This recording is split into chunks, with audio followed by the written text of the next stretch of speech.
بسم اللہ الرحمن الرحیم القرآن حیاتی. The Quran is my life, the way to connect with Allah subhanahu wa ta'ala.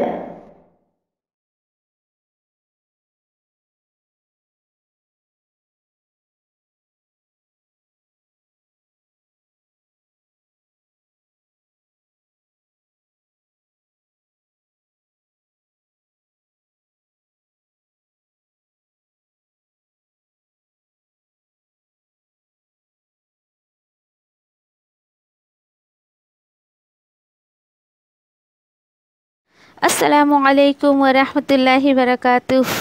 سورۃ البقرہ آیت نمبر 189 to 193. اعوذ باللہ من الشیطان الرجیم. بسم اللہ الرحمن الرحیم.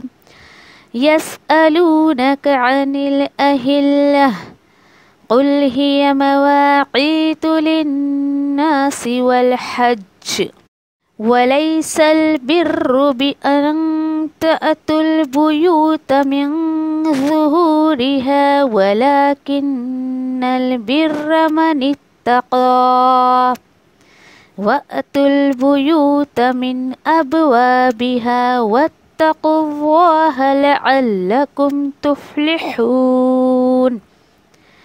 وقاتلوا في سبيل الله الذين يقاتلونكم ولا تعتدوا إن الله لا يحب المعتدين. واقتلوهم حيث ثقفتموهم وأخرجوهم من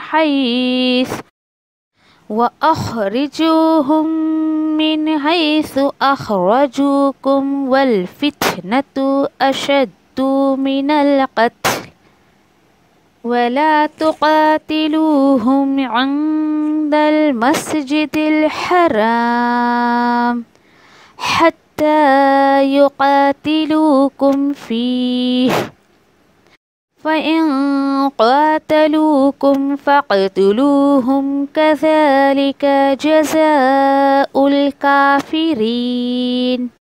فإن انتهوا فإن الله غفور رحيم. وقاتلوهم حتى لا تكون فتنة ويكون الدين لله فإن انتهوا فلا عدوان إلا على الظالمين.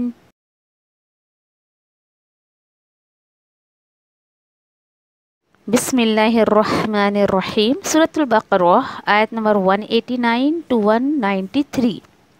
یسألونک عن الأہلة. وہ سب سوال کرتے ہیں آپ سے یعنی نبی کریم صلی اللہ علیہ وسلم سے نئے چاند کے بارے میں. قل ہی مواقیت للناس والحج. اے نبی کریم صلی اللہ علیہ وسلم آپ فرما دیں یہ پیمانہ ہے وقت اور ماہ اور سال کا انسانوں کے لیے اور حج کے دن تاریخ معلوم کرنے کا ذریعہ ہے. ولیس البر اور ہرگز نہیں ہے نیکی کہ تم داخل ہو گھروں میں اس کے پیچھے سے. ولیکن البر من اتقى اور لیکن نیکی تو یہ ہے کہ کوئی تقوی پر قائم رہے. اور آیا کرو گھروں میں من ابوابها ان کے دروازوں سے. واتقوا اللہ لعلکم تفلحون اور ڈر ڈر کر زندگی گزارو اللہ سے ڈرتے ہوئے تاکہ تم کامیاب ہو جاؤ. وقاتلوا فی سبیل اللہ الذین یقاتلونکم ولا تعتدوا اور لڑو جنگ کرو اللہ کے راستے میں ان لوگوں سے جو جنگ کرتے ہیں تم سے. ہاں لیکن نہیں تم کو زیادتی کرنا ہے. کیوں؟ کیونکہ ان اللہ لا یحب المعتدین بے شک اللہ نہیں پسند کرتا ہے زیادتی کرنے والوں کو. اور جنگ کرو ان سے جہاں تم پاؤ انہیں اور نکالو تم انہیں جہاں سے انہوں نے نکالا تمہیں. والفتنة اشد من القتل اور فتنہ زیادہ شدید ہے قتل سے. اور نہیں تم جنگ کرنا ان سے مسجد حرام کے پاس. کب تک؟ حتی یقاتلوکم فیہ، یہاں تک کہ وہ سب جنگ کریں تم سے وہاں پر، یعنی مسجد حرام کے پاس. ہاں لیکن فَإِن قَاتَلُوكُمْ فَاقْتُلُوهُمْ، پھر اگر وہ جنگ کرے تم سے تو تم بھی جنگ کرو ان سے. کیوں؟ كَذَلِكَ جَزَاءُ الْكَافِرِينَ، اللہ تعالیٰ فرما رہے یہی سزا ہے انکار کرنے والوں کی. ہاں لیکن پھر اگر وہ سب باز آ جائیں تو بے شک اللہ مغفرت کرنے والا، رحم کرنے والا ہے. اور جنگ کرو ان سے یہاں تک کہ نہ باقی رہے فتنہ اور ہو جائے دین اللہ کے لیے. تو اللہ کے راستے میں لڑنے کا دو مقصد کیا بتایا گیا؟ فتنہ ختم کرنا اور اللہ کے دین کو غالب کرنا. ہاں لیکن اس کے باوجود پھر اگر وہ سب باز آ جائیں تو نہیں ان کے خلاف کارروائی کرو مگر صرف ظالموں پر، ظالم لوگوں کے علاوہ پھر دوسرے لوگوں پر کوئی کارروائی نہیں کی جائے گی.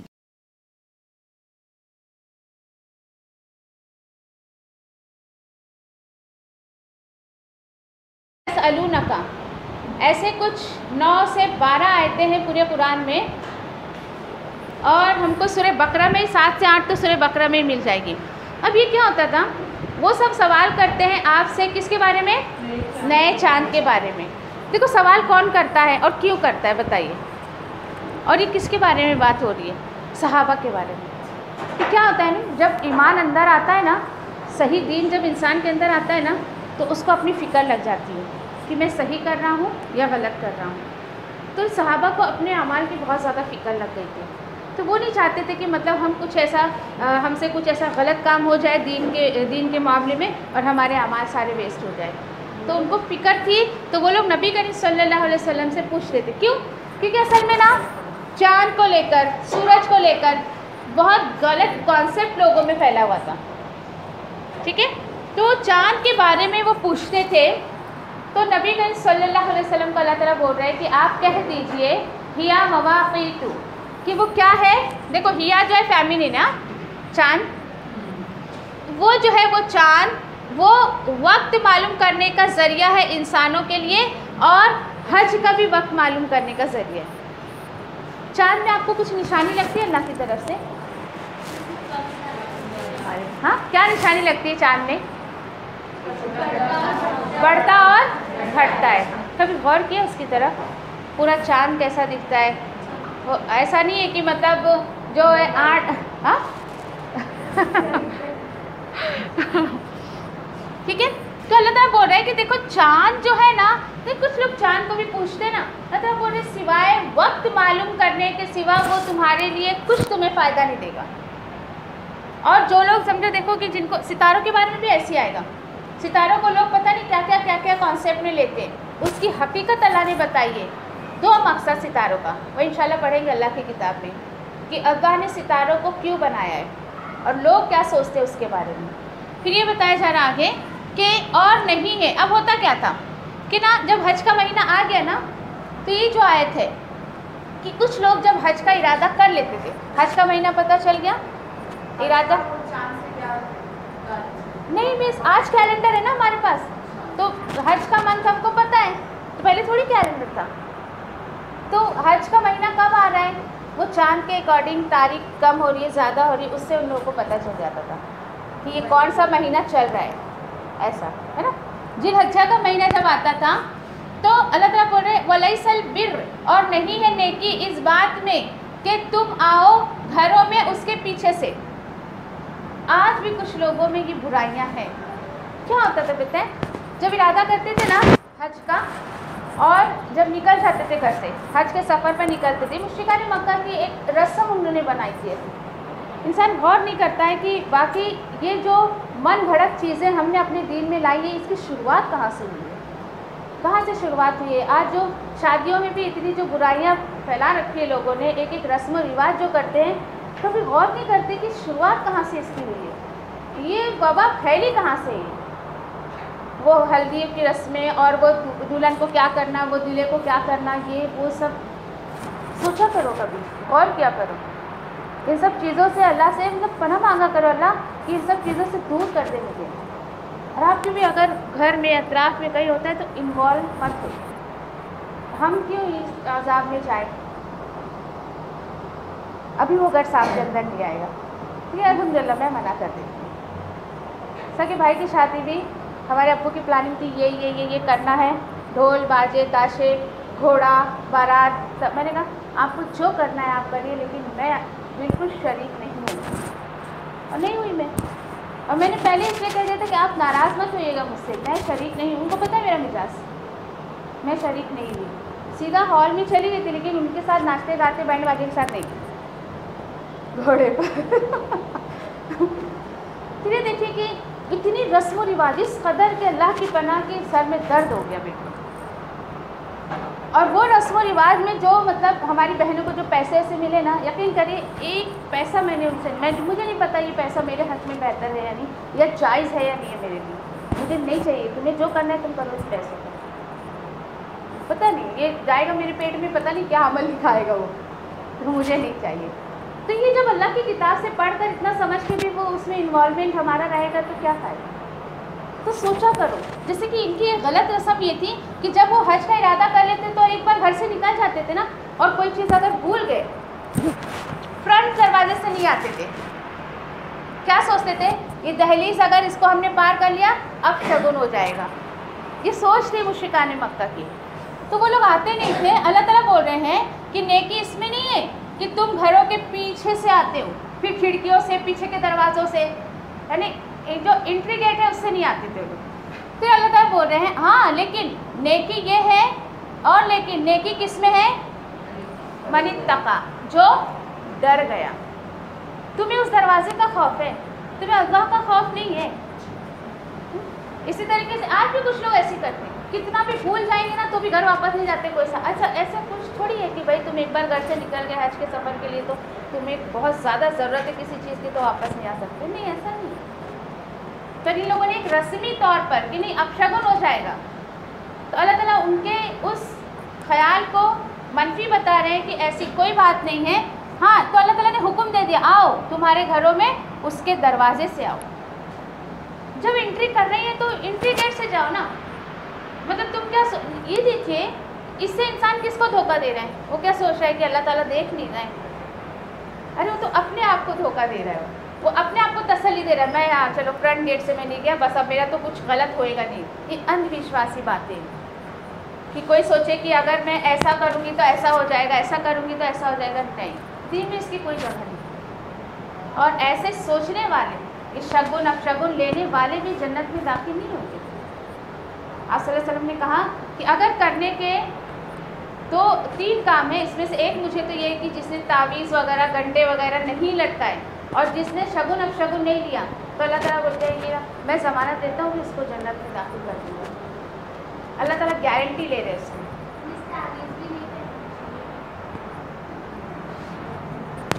اوکے, آگے اللہ تعالیٰ بول رہے ہیں واتقوا اللہ لعلکم تفلحون. کیوں اللہ کی بات مانے, دیکھو, اور ڈرتے رہو اللہ سے, ہو سکتا ہے کہ تم کامیاب ہو جاؤ. تم اس دروازے سے ڈر رہے ہو, تم لوگوں سے ڈر رہے ہو. لوگ دیکھیں گے تو بولیں گے دیکھو یہ فرنٹ گیٹ سے چلا گیا. ارے اللہ کا ڈر رکھو, اللہ کا خوف ہوگا تو یہ بنداس انسان زندگی گزارتا ہے. لوگوں کا ڈر مت رکھیے. لوگ جینے نہیں دیتے, پتہ ہے آپ کو. لوگوں کا ڈر جس دن آ گیا نا, وہ انسان جو جینے نہیں دیتے, ایسے ہی مار دیتے ڈرا ڈرا کر ایک دم. یہ نہیں کیا, آپ دیکھنا تیرا یہ ہو جائے گا. ارے یہ نہیں کیا. آپ صلی اللہ علیہ وسلم کو بھی ایسے ڈراوے دیتے تھے, پڑھیں گے ہم لوگ. یہ دیکھیں آپ آخر تک میں نے کہا نا کہ اللہ تعالیٰ لے جائے ہمیں, پھر آپ اپنے اندر جو ایک گٹس اور ایک کانفیڈینس آپ فیل کرو گے نا دین کے معاملے, دیکھیں بہت کانفیڈنٹ آپ کے اندر آ جائے گا. آپ سامنے والے سے بہت کانفیڈنٹلی بات کرو گے. ہاں نہیں کیا تو کیا ہو گیا, تمہیں کرنا ہے تم کرو. آپ صلی اللہ علیہ وسلم کو بھی ایسے ہی بولتے تھے, ڈراتے تھے, تم ہمارے معبودوں کو نہیں مانتے ہو, دیکھو تم کو جنون ہو جائے گا, تم پاگل ہو جاؤ گے, تمہارا ایسا ہو جائے گا, تمہارا ویسا ہو جائے گا. ہنسی آتی ویسے آیتیں پڑھ کے کہ آج کے لوگ بھی ایسے ڈراتے ہیں ہم کو, یہ نہیں کرتے وہ نہیں کرتے, دیکھو تمہارا کیا ہوئے گا. تو ہم کو کیوں خوف نہیں آتا ہے, کیونکہ جب آپ صلی اللہ علیہ وسلم کو لوگوں نے نہیں چھوڑا تو ہم تو بہت ہی حقیر اور ایک دم اللہ کے بندے کہ ہم کو کیسے لوگ چھوڑیں گے. تو تسلی آتی دل میں کہ چلو آپ صلی اللہ علیہ وسلم کے ساتھ بھی یہ سب چیزیں ہو چکی ہے, ڈرائیں گے لوگ آپ کو بھی. پھر آگے جو بات آئی ہے, اب یہ دیکھیے کہ اللہ کے راستے میں اللہ نے حکم دیا ہے کہ دین کے لیے لڑنا ہے، لیکن اس کی ٹرمس اینڈ کنڈیشن سے. ایسے نہیں کہ دین کے لیے کسی سے بھی جا کر آپ لڑ لو، کسی کو بھی مار دو. وہ بہت احتیاط سے، اور یہ چیزیں ہو سکتا ہے آپ کو کہیں بولنے کی ضرورت پڑ جائے تو بہت احتیاط سے ان آیتوں کو سنیے. اور لڑو اللہ کے راستے میں. کس سے لڑو؟ ان لوگوں سے لڑو یقاتلونکم، یس، نہ کیسے کسی سے لڑنے کا نہیں دین کے بارے میں. جو تم سے لڑتے ہیں نا ان سے لڑو، لیکن دھیان کیا رکھنا ہے؟ وَلَا تَعْتَدُوا، حد سے نہیں بڑھنے کا، حد سے نہیں. دیکھو دین میں جو ہے نا لڑائی کے لیے پہل آپ کو پورے قرآن میں کہیں نہیں ملے گا. ڈیفینس کا جو آرڈر دیا ہے اللہ نے، ڈیفینس میں آپ کو لڑنے کا ہے لیکن پہل نہیں کرنا ہے آپ کو. کہیں آپ آیت نہیں دیکھو گے کہ جاؤ پہل کرو لڑنے کو. اب دشمن آپ کو مارنا ہے تھوڑی بولے گا لے بھائی مار لے مجھے، تو تھوڑی اس کو بولے گا. ڈیفینس میں آپ بھی تو ہاتھ اٹھاؤ گے نا. بچاؤ کے لیے جو اللہ تعالیٰ نے کہا ہے کہ آپ بچاؤ کر سکتے ہیں، لیکن پہل نہیں کرنا ہے آپ کو لڑائی کے لیے. یہ ایمان والے کی ایک نشانی ہے، وہ لڑائی میں پہل نہیں کرتا ہے. ہاں لڑائی نہیں تو پھر اس کو چھوڑتا بھی نہیں ہے، لیکن پہل نہیں کرتا ہے کبھی اپنے ایمان کو ضائع کرنے کے لیے. ٹھیک ہے، کیوں حد سے مت بڑھو؟ کیونکہ یہ سوچ لو کہ بے شک اللہ نہیں وہ پسند کرتا ہے حد سے بڑھنے والے. یہاں کیا چیز حد سے بڑھا رہی ہے؟ کون سا عمل ہے یہ؟ لڑائی میں پہل کرنا. یہ اصل میں لڑائی میں پہل کرنا اللہ تعالیٰ بول رہے ہیں حد سے بڑھنے کی بات ہے. تم مت کرو پہل لڑائی میں. ٹھیک ہے، 191. اب آگے اللہ تعالیٰ کیا بول رہے ہیں؟ وَقْتُلُوهُمْ، کیا کرو؟ اور اب یہ دیکھو یہ قتل میں جائے گا. یہ آپ لوگ نہیں تھے، یہ میں ایکسپلین کر رہی تھی. دے رہے ہیں اور کیا کرو؟ قتل کرو ان کا، حیثو، جہاں کہیں بھی تم پاؤ ان کو. یہ فل اینڈ فائنل مشرکان مکہ، یہ بالکل فائنل ڈیسیژن اللہ کی طرف سے تھا، آرڈر کہ ایک ان کو حکم مل گیا تھا کہ دیکھو تم کو دین میں آنا ہے تو دین میں آؤ جب اسلام غالب ہو گیا. اور اگر دین میں نہیں آنا ہے نا، ان کو سورۃ توبہ میں جا کے ڈیٹیل پڑھیں گے کہ ان کو 4 مہینے کا ٹائم پیریڈ دیا گیا تھا. یا تو دین اسلام میں داخل ہو جاؤ، اور نہیں داخل ہو رہے تو پھر بھی اللہ نے کیا حکم دیا کہ تھوڑا ٹھیک ہے ان کو اپنے ساتھ رکھو، ان کا ذہن بننے دو. اس کے بعد اگر یہ آتے ہیں دین اسلام میں تو ٹھیک ہے، نہیں تو چھوڑ کے جانے بولو. اور اگر رہنا بھی چاہتے ہیں، ان کا شہر ہے ملک ہے، تو ٹیکس بھر کے رہیں گے. اسی لیے آج ہم جو یہاں ٹیکس بھرتے ہیں کیونکہ یہ ہمارا ملک نہیں ہے، ویسا اسلامی ملک نہیں ہے نا، تو یہاں رہنے کی وجہ سے پھر ہم غیر ملک میں جاتے تو ہمیں اس طریقے سے ٹیکس بھرنا پڑتا ہے. تو یہ چیزیں تھی پہلے سے ہی تھی. ٹھیک ہے، پھر تم کچھ کمپنسیشن دے کے ادھر رہ سکتے. ہاں لیکن جو لوگ بالکل بھی نہیں مان رہے اور دین میں بگاڑ پیدا کر رہے ہیں، ایمان والوں کو پریشان کر رہے ہیں، تو اللہ تعالیٰ بول رہے ہیں جہاں کہیں وہ ملے نا پھر قتل کر دو. یہ فائنل تھا جو بہت زیادہ پریشان کر رہے تھے. اللہ تعالیٰ بول رہے ہیں اس کے بعد دیکھو اخرجوہم، اور کیا کرو؟ نکالو ان سب کو. کہاں سے؟ جہاں سے انہوں نے نکالا تم کو. کہاں سے نکالا گیا تھا؟ صحابہ کو نبی کریم صلی اللہ علیہ وسلم مکہ سے نکالا گیا تھا نا، دین کی وجہ سے ہی نکالا گیا تھا نا. اللہ کا حکم آ گیا تھا کہ اب تم کو جو ہے ان کو بھی یہاں سے نکالو جہاں سے انہوں نے تمہیں نکالا تھا. کیونکہ دین کو دیکھو پہلے حکم نہیں ملا تھا لڑائی کا جھگڑے کا. 13 سال مکہ میں صحابہ نبی کریم صلی اللہ علیہ وسلم ہے. آگے چل کے ہم پڑھیں گے کہ بالکل بھی پرمیشن نہیں تھی. حالانکہ صحابہ آ کے بولتے تھے یا رسول اللہ آپ بس ایک اشارہ کریے، دیکھیں ہم ابو جہل کا کیا حال کرتے، دیکھیں ہم اس کا کیا حال کرتے. کہا نہیں، کفو ایدیکم، تمہارے ہاتھوں کو ابھی روک کر رکھو. سوچیے صحابہ کتنا صبر کر کے رہے ہوں گے. پاور رکھتے تھے کہ منہ پھوڑ دے سامنے والے کا، لیکن نہیں، ہاتھ نہیں اٹھایا. اتنا ظلم سہا لیکن ہاتھ نہیں اٹھائے کیونکہ اللہ کا حکم نہیں آیا تھا. اللہ کا حکم نہیں آیا تھا. ہاں اس کے بعد جب مدینہ گئے، یہاں خوب اچھے سے ان کی جو ہے یعنی کہ بہت اچھے سے ان کو ٹرین کیا گیا. کہاں؟ مکہ میں. نہیں، صبر کرو صبر کرو. پھر کرے کیا؟ ابھی 13 سال نماز قائم کرو، زکوٰۃ ادا کرو. ان چیزوں سے اپنے اندر کو پہلے پاک کرو. جب تمہارا اندر پاک ہوگا، مضبوط ہوگا، تو تم کو وہ باہر پاور تمہارا دکھے گا. مدینے میں جا کے کتنے ٹائم کے بعد پھر جنگ بدر جو سب سے پہلی ہوئی تھی، ان تربیت یہ بتائی جا رہی ہے کہ دیکھو دین میں اٹھتے سٹے ایسے ہی نہیں چلے جانے کا. پورا تمہارا جو کیا ہوتی ہے تیاری تمہاری ہونی چاہیے. دین کے معاملے میں ایسا ہے کہ بغیر تربیت کے، بغیر تزکیہ نفس کے آپ دین میں پوری طریقے سے عمل نہیں کر سکتے. نفس کا تزکیہ آپ کا ہونا ہی چاہیے. جو کہ صحابہ کا 13 سال مکہ میں رہ کے آپ صلی اللہ علیہ وسلم کے تھرو اللہ نے کروایا. اور ایک دم سے اگر پہلے یعنی مکہ میں ہی آرڈر مل جاتا جاؤ لڑائی جھگڑا کرو تو پھر دین ایسے غالب آتا کیا؟ چنندہ ایمان والے تھے وہ تو وہی خاتمہ ہو سکتا تھا ان کا، لیکن نہیں، اللہ کو یہ منظور نہیں تھا. تو یہ اللہ تعالیٰ نے پھر یہ فل اینڈ فائنلی آگے جا کے ان کی ان ڈیٹیل پڑھیں گے ہم لوگ. کیوں مارو؟ اللہ تعالیٰ بتا رہے ریزن، والفتنۃ اشد من القتل، اور فتنہ زیادہ سخت ہے کس سے؟ قتل سے. کیوں بتائیے؟ فتنے سے مراد آپ کیا سمجھ رہے ہیں؟ آپ فتنہ ہے جو ہے مشرکان مکہ ہے وہ رہ کر آپس میں فساد ہی پھیلانے کا کام کریں گے، فساد پھیلانے کا کام کر رہے تھے. ٹھیک ہے، آپ اگر اللہ کے آیتوں کے اکارڈنگ فتنے کا اگر آپ ڈیفینیشن لیں کہ رب کی زمین تھی اس پہ رب کا ہی حکم چلنے نہیں دے رہے تھے. اللہ کی زمین تھی نا، وہ اللہ کا حکم چلنے نہیں دے رہے تھے. کس طریقے سے؟ عبادت کرنے نہیں دے رہے تھے ان کو، یعنی کہ حج کے لیے جب آئے تھے، عمرے کے لیے جب آئے تھے تو دیکھو عمرہ کرنے نہیں دیا. یعنی اس رب کی زمین پر رب کے نظام کو چلانے نہیں دے رہے تھے وہ لوگ. فتنہ یہ ہوتا ہے اصل میں، آج بھی دیکھا جائے ہر وہ جگہ فتنے میں انوالو ہوگی جہاں اللہ کا حکم نہیں چلنے دیا جا رہا ہے یا اللہ کے حکم پر ایک دم آسانی سے عمل نہیں کرنے دیا جا رہا ہے. تو اللہ تعالیٰ بول رہے ہیں یہ فتنہ زیادہ سخت ہے کس سے؟ قتل سے. قتل آدمی کرے گا تو ایک بار میں ایک ہی آدمی مرے گا، لیکن یہ جو یہ فتنہ پھیلا رہے نا، اللہ کے نظام کو قائم نہیں ہونے دے رہے نا، اس سے تو پوری زمین میں فساد مچ جائے گا. اس طریقے سے اللہ تعالیٰ بولے وَلَا تُقَاتِلُوهُمْ. اب اس کا ترجمہ آپ کیا لوگے؟ یہ لڑنے میں جائے گا مس، یہ الف بھی یہی ہے، یہ کھڑا زبر بھی یہی ہے، یہ تھرڈ فارم ہے. ٹھیک ہے، یہاں اکثر غلطی ہوتی ہے تو اس سے بہت دھیان سے ترجمہ کریے.